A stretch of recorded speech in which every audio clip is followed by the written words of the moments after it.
안녕하세요. 법률가를 위한 인공지능 중급편 세 번째 강의를 시작하겠습니다. 저는 카이스트 기술경영학부 기술경영전문대학원의 김병필입니다. 지난 시간에는 로지스틱 회계의 사례를 한 가지 실습을 해봤었는데요. 이제는 같은 문제를 인공신경망을 통해서 한번 풀어보도록 하겠습니다.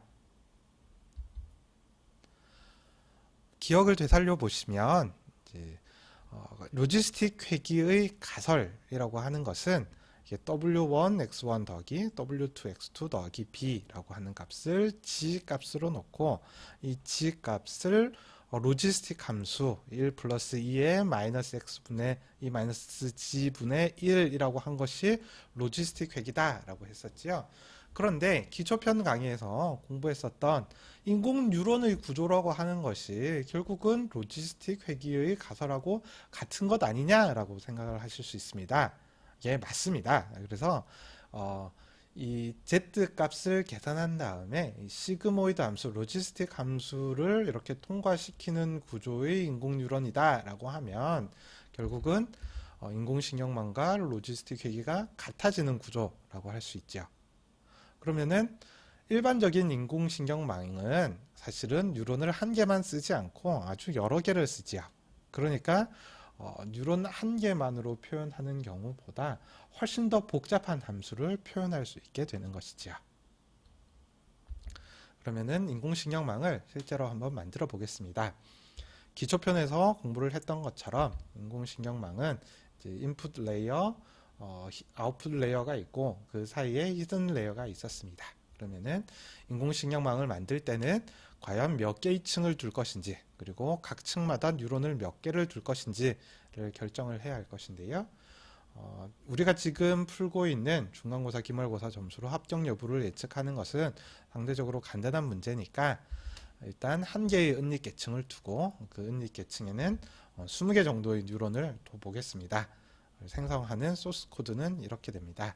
그 지난 시간에 보여드렸던 로지스틱 리그레션 이그젬플 파일에 밑에 보시면 이 소스 코드가 함께 들어 있습니다. 그러시면 이제 한 개의 은닉 계층에 20개의 뉴런이 들어가 있는 것이 여기 신경망점 애드의 완전 연결층 해서 20이 20개의 뉴런이 들어가 있다는 것이고요. 여기 활성화 함수, 액티베이션 함수로 시그모이드 함수를 썼습니다.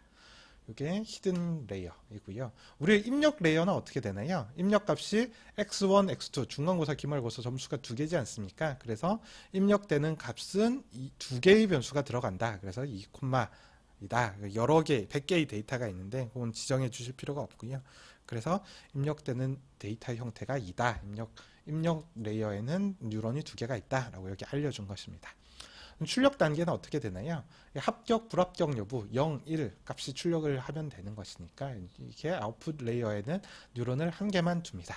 그래서 완결 연결층으로 해서 모든 뉴런들하고 연결되어 있는 출력 레이어 뉴런을 한 개를 이렇게 둡니다. 이렇게 해서 만들면 이렇게 인공신경망이 만들어지게 됩니다. 그러면 이제 그 모습을 다시 정리를 해서 보면 입력값 x1, x2가 있고 그다음에 히든 레이어에 뉴런 20개가 있고 출력하는 뉴런 1개가 있는 형태가 됩니다. 이 기초편에서 공부했었던 내용을 복습을 한번 해보겠습니다. 이 경우에 이렇게 생겨있는 인공신경망이 배우는 가중치 수는 몇 개인가요? 잠깐 비디오를 멈추고 생각해 보시기 바랍니다. 네, 정답을 생각해 보셨습니까? 예, 입력 단계에서 은닉 단계로 넘어가는데 연결선 수만큼의 가중치가 존재하지요. 그래서 이 단계에서는 2 곱하기 20 해서 이 연결선이 총 40개가 있죠.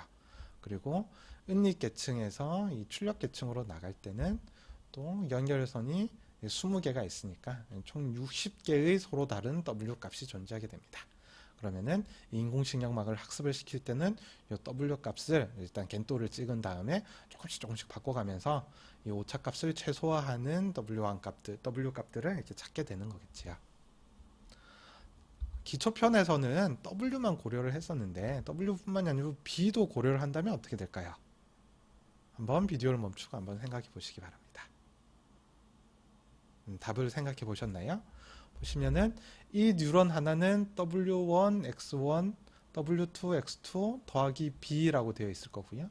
이 뉴런에도 W1, X1, W2, X2 더하기 B가 있을 것이고요. 다 마찬가지로 해서 각 뉴런 하나마다 B 값이 있겠지요. 그러니까 이 은닉 계층의 뉴런 20개마다 B 값이 있으니까 B는 총 이 단계에서는 20개가 있게 될 것입니다.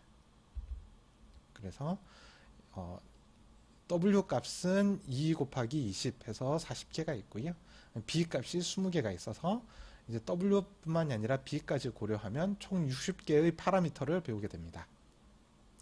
그 다음에 이 출력 단계에서는 각각의 뉴런의 출력값들 W1, X1, W2, X2, W3, X3 그리고 여기 W20 곱하기 X20이라는 값을 다 더한 다음에 제일 마지막에 B 값을 하나 더 더해주는 형태로 구성이 되어 있죠.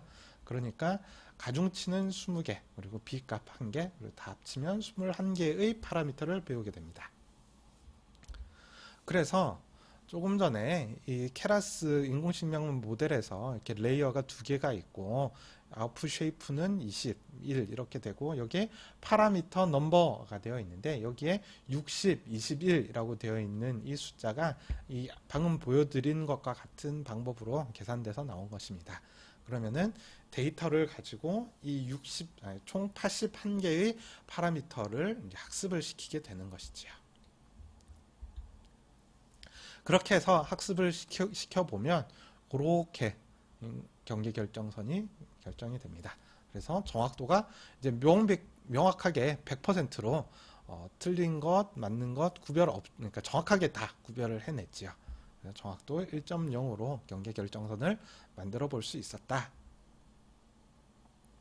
그러면은 이제 인공신경망의 구조를 좀 바꿔보면 어떨까요?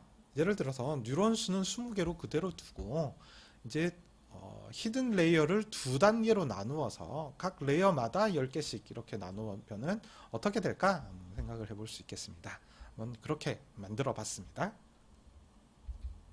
그래서 입력 값은 이 중간고사, 기말고사, X1, X2인 건 그대로 있고 원래는 20개가 있던 뉴런을 이제 첫 번째 언니 계층에 10개가 있고 그 뉴런이 또 다른 뉴런 10개하고 그대로 다 연결이 되어 있고 그리고 아웃풋 뉴런하고 이렇게 연결이 되어 있다라고 해보겠습니다.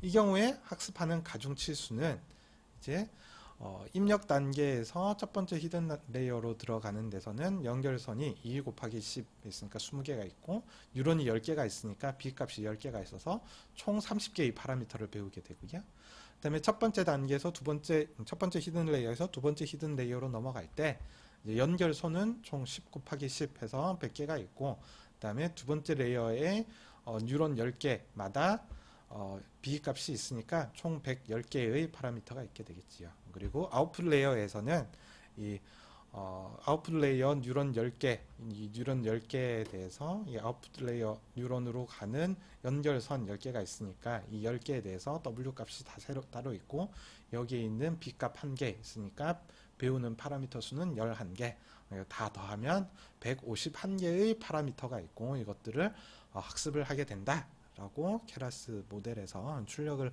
이제 한 것이지요. 학습을 시켜봤더니 이렇게 경계 결정선의 모양이 서로 다르게 나왔습니다. 마찬가지로 이제 합격과 불합격을 명확하게 구별을 해내긴 했는데 이제 인공신경망의 모습이 달라지게 됨에 따라서 이제 경계 결정선의 모습이 서로 달라지게 된 것을 확인할 수가 있는 거죠. 그래서 우리는 두 가지를 배웠습니다. 한 가지는 로지스틱 회귀는 단순히 직선으로 데이터를 구별을 해냈는데 비해서 이제 인공신경망은 훨씬 더 많은 뉴런이 복잡한 함수를 배울 수 있기 때문에 그보다 더 복잡한 결정 경계선을 찾아낼 수 있다라는 걸 한 가지 배웠고요. 그리고 인공신경망의 구조가 달라짐에 따라서 이 결정 경계선의 모양이 달라진다라는 것도 배웠습니다. 그러면은 은닉 계층 1개인 요 결정 경계선과 은닉 계층 2개인 경우에 이 결정 경계선 중에 어느 게 더 좋은 것인지는 어떻게 판단할 수 있을까요? 지금까지는 제가 100개의 시험 데이터, 학습 데이터만 가지고 시험을 했기 때문에 사실은 지금 단계에서는 어느 게 더 좋은지는 판단할 수가 없는 겁니다. 그래서 학습에 사용되지 않은 성능을 확인할 수 있는 별도의 데이터가 필요하게 되는 것이죠. 이런 데이터를 검증 데이터, 밸리데이션 데이터 혹은 시험용 데이터, 테스트 데이터라고 부릅니다. 그래서 이것을 가지고 모델의 성능을 확인하는 방법에 대해서는 다음 시간에 또 다른 예제를 가지고 여러분께 설명을 드리도록 하겠습니다. 다음 시간으로, 그러니까 다른 예제로 넘어가기 앞서서 이 인공신경망의 설명 가능성 혹은 해석 가능성이라는 주제에 대해서 잠깐 다루고 다음 예제로 넘어가도록 하겠습니다.